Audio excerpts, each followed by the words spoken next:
دعا کریں, ہم دونوں مل کے اللہ کی بارگاہ میں دعا کریں تو کیسا رہے گا؟ جی بہت اچھا رہے گا. تو کہا میں تمہیں وصیت کرتا ہوں مصلی کبھی بیابان نہ کرنا. کیا نہ کرنا؟ مصلی. جس مصلی پہ ہم نماز پڑھتے ہیں فرمایا مصلی کبھی ویران نہ کرنا, مصلی کبھی بیابان نہ کرنا, مصلی کو اکیلا نہ چھوڑنا, اس پہ بیٹھ جا, سجدہ ریز ہو جا اللہ کی بارگاہ میں, کیونکہ فتح دینے والا اللہ ہے. اللہ ہے. جب 313 صحابہ کو ہزاروں کے لشکر پہ اللہ فتح دے سکتا ہے تو تجھے بھی اللہ فتح دے گا, لیکن اپنے دل سے اللہ کی بارگاہ میں دعا مانگ. اللہ کے سامنے رونا سیکھ, اللہ کے سامنے مانگنا سیکھ. جب تو مانگے گا اللہ تجھ کو دے گا, اللہ تجھ کو عطا کرے گا.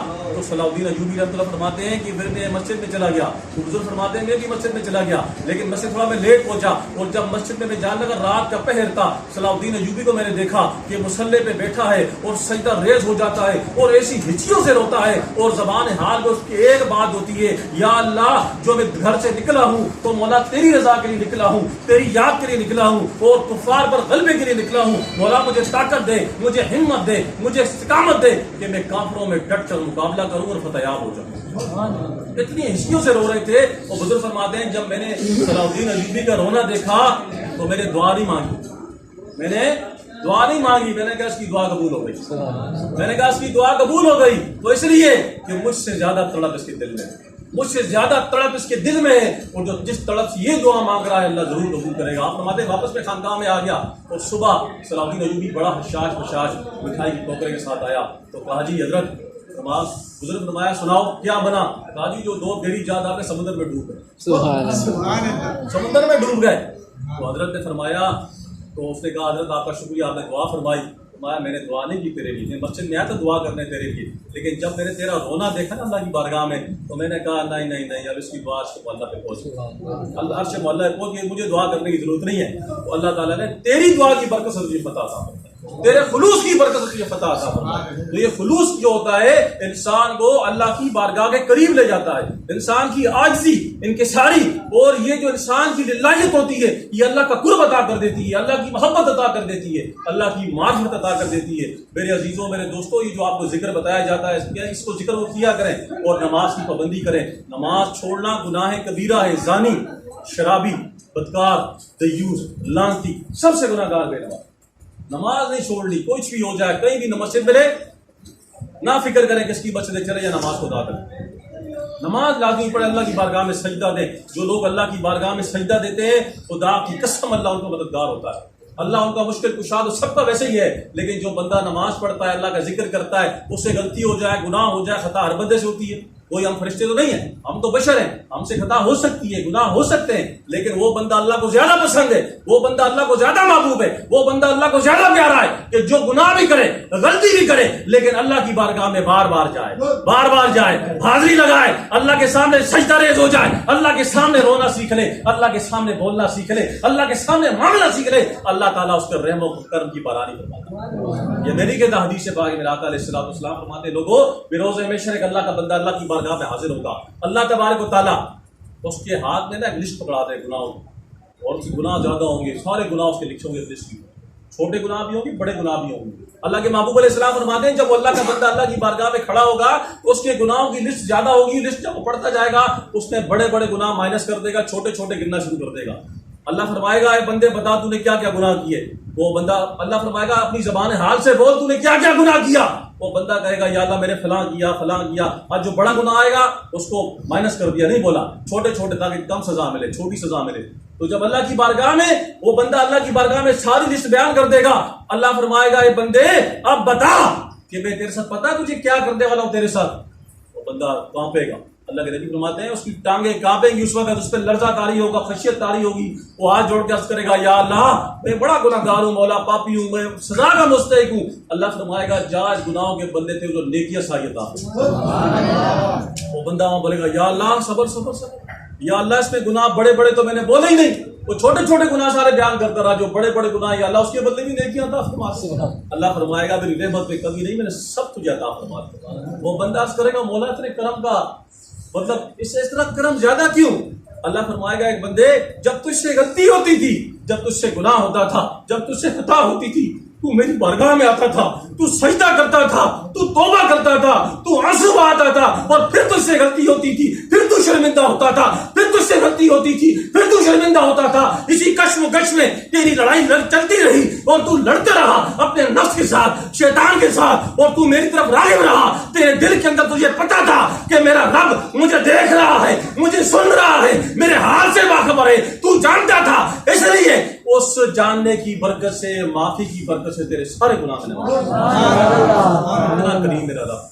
یا ایھا الانسان ما غرک بربک الکریم, انسان کو کہاں غرق ہو گیا, تو لوٹا, تو پلٹا.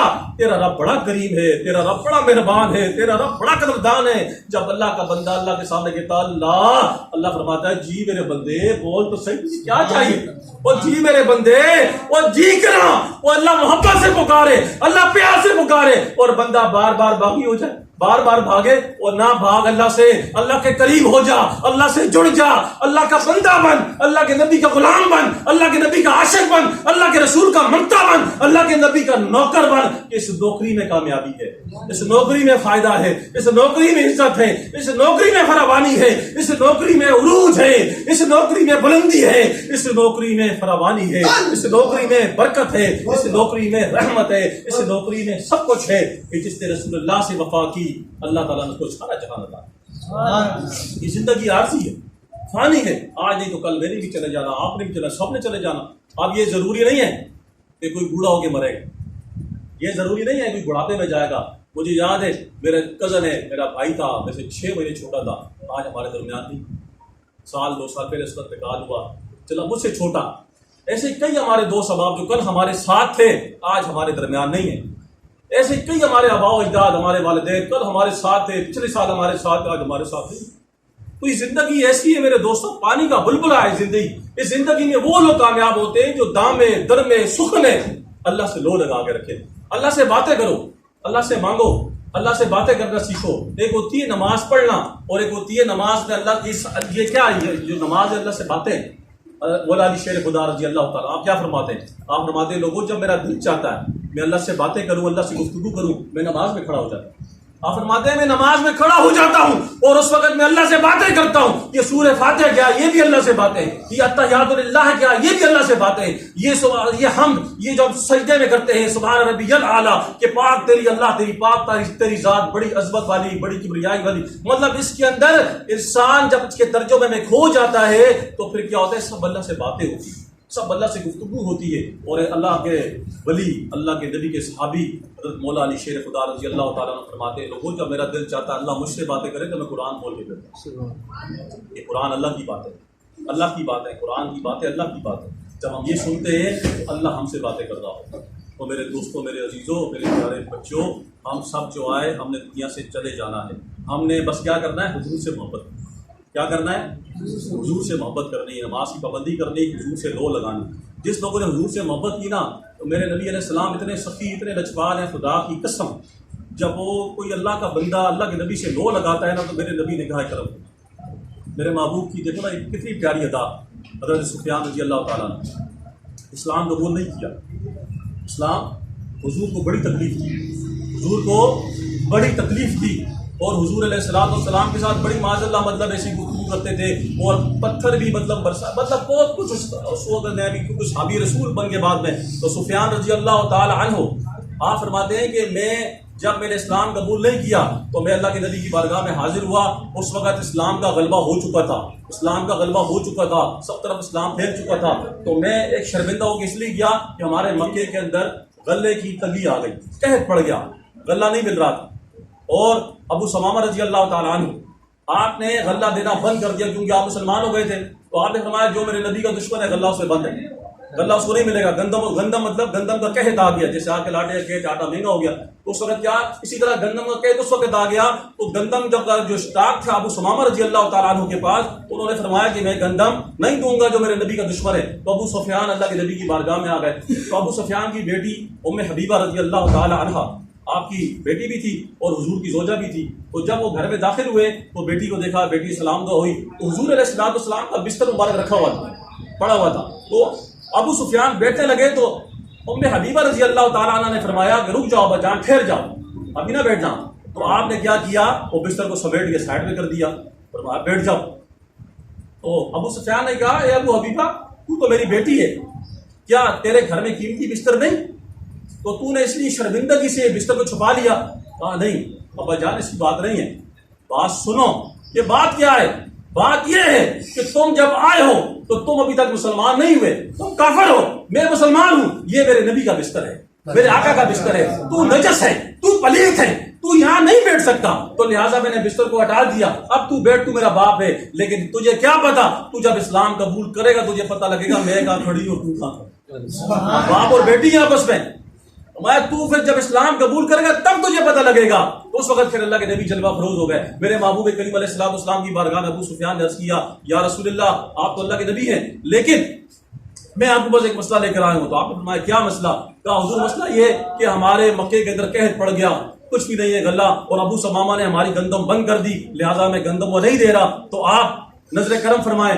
تو ابو سمامہ رضی اللہ تعالیٰ جب بات سنی تو اللہ کے نبی بغور متوجہ ہو کے سننے لگے, تو ابو سفیان نے کہا کہ حضور آج اس دور کے اندر, اس وقت اور اس لمحے کے اندر ہماری جو عورتیں ہیں ان کی چھاتیوں کے دودھ خشک ہو گئے, سینوں کے دودھ خشک ہو گئے, باران رحمت نہیں برس رہی, بارش نہیں ہو رہی, اور قحط پڑ گیا, غلہ ختم ہو گیا, اور بھوک و افلاس بڑھ گئی ہے, اور ہماری عورتوں کے دودھ جو بچے پیتے ہیں وہ دودھ خشک ہو گئے ہیں, بچے بلبلا رہے ہیں, مائیں تڑپ رہی ہیں, بہنیں سسکیاں لے رہی ہیں, بیویاں راہیں دیکھ رہی ہیں کہ ہمارے شوہر کچھ لے کر آئیں گے, لیکن کچھ نہیں ملتا, تو ہم کہاں جائیں. میں نے سوچا میں آپ کی دربار پہ آتا ہوں, آپ تو سخی ہیں, آپ تو شہنشاہ کے شہنشاہ ہیں, لہٰذا آپ ادا کریں گے. ابو سفیان کہتے ہیں میں بات کر رہا تھا, دوران گفتگو میری آنکھیں نیچی تھی, تو میں نے جب آنکھ اٹھا کے دیکھا تو میرے نبی کی آنکھیں نم تھی, میرے نبی کی آنکھوں میں آنسو تھے, میرے نبی کی آنکھوں میں اشک بہ رہے تھے. اور اللہ کے نبی علیہ الصلوۃ والسلام نے جب اس کی بات کمپلیٹ سن لی تو پھر فرمایا ایک خط منگایا, لکھا ابو سمامہ کے نام. تو ابو سمامہ پہلے تو غلہ اپنی مرضی سے دیتے تھے, اپنی مرضی سے دیتے تھے, اپنی منشا سے دیتے تھے, لیکن آج تمہیں اللہ کا رسول لکھ کے بھیج رہا ہے کہ تم غلہ اللہ کے نبی کے کہنے پہ دو گے, اور بہت بڑھا کر دو گے, بہت زیادہ دو گے. تو لہٰذا غلہ ان کو ملنا شروع ہو گیا. ابو سفیان فرماتے ہیں غلہ میں ملا, تھوڑی سی رحمت برانی بھی ہو گئی, سب ماشاءاللہ ماحول بہتر ہو گیا. تو جب اللہ کے نبی علیہ السلام کا غلبہ ہو گیا پورے مکے کے اندر, تو آپ جب تشریف لائے تو آپ نے عام معافی کا اعلان کر دیا. جب عام معافی کا اعلان کیا تو ساتھ میں ایک لفظ فرمایا. ابو سفیان کہتے ہیں کہ اس وقت ایک لفظ جو تھا مجھے نشتر گرا چپ گیا کہ یہ کیسی سزا مجھے دے دی. اللہ کے نبی علیہ السلام نے فرمایا جو ابو سفیان کے گھر چلا جائے گا اس کو عام معافی مل جائے گی. دشمن ہے, رسول اللہ کا دشمن ہے, اور اذیت دی اور بہت کچھ کیا, لیکن جب میرے محبوب علیہ السلام کا رحمت کا دریا بہا تو پھر سب سے بڑا اعزاز کیا دیا کہ جو ابو سفیان کے گھر چلا جائے گا اس کو عام معافی مل جائے گی. تو سب کے سب جب وہاں پہنچے تو یہ بڑے حیران ہوئے کہ یا رسول اللہ یہ میرے پہ اتنا بڑا کرم, یہ کیسی سزا آپ نے مجھے دے دی. آپ فرماتے ہیں اس وقت میری آنکھوں سے ایک پردہ ہٹا اور میرے محبوب کا جلوہ دیکھا, میں نے محبوب کا جلوہ دیکھا, اور جب میں نے محبوب کا جلوہ دیکھا تو میرے دل سے کفر نکل گیا, کینہ نکل گیا, بغض نکل گیا, عنایت نکل گئی, اور اس وقت حضور کی محبت بہت وافر مقدار میرے دل میں آ گئی, اور میں نے کلمہ پڑھ کے اسلام قبول کیا.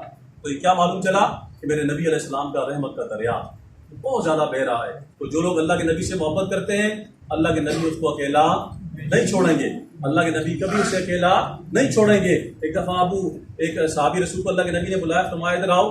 کہا, اس نے کہا یا رسول اللہ جی. فرمایا میرے جانے کے بعد جنت میں مجھ سے جلدی ملنا چاہو گے؟ کہا یا رسول اللہ کون نہیں ملنا چاہے گا آپ سے. یا رسول اللہ میرے ماں باپ قربان ہو جائیں, کون آپ سے نہیں ملنا چاہے گا, میں ملنا چاہوں گا بالکل, جنت میں آپ کے ساتھ آپ کے قریب رہنا چاہوں گا. تو میرے آقا علیہ الصلوۃ والسلام نے فرمایا کہ اپنی پیشانی کو سجدوں سے منور کرتے رہنا. کیا کرتے رہنا؟ اپنے پیشانی کو اللہ کی بارگاہ میں سجدوں سے منور کرتے رہنا. تم جتنے اللہ کی بارگاہ میں سجدے کرو گے اتنے زیادہ میرے قریب آؤ. تو بس آخری بات, اس کے بعد انشاءاللہ دعا ہو جائے گی, پھر نظر عام ہوگا انشاءاللہ العزیز. آخری بات یہ میرے دوستوں کہ ہمارا جو سلسلہ اس کا ایک مقصد ہے. مقصد کیا ہے؟ ہمارے یہاں رسمی پوری نہیں ہے کہ رسمی طور پہ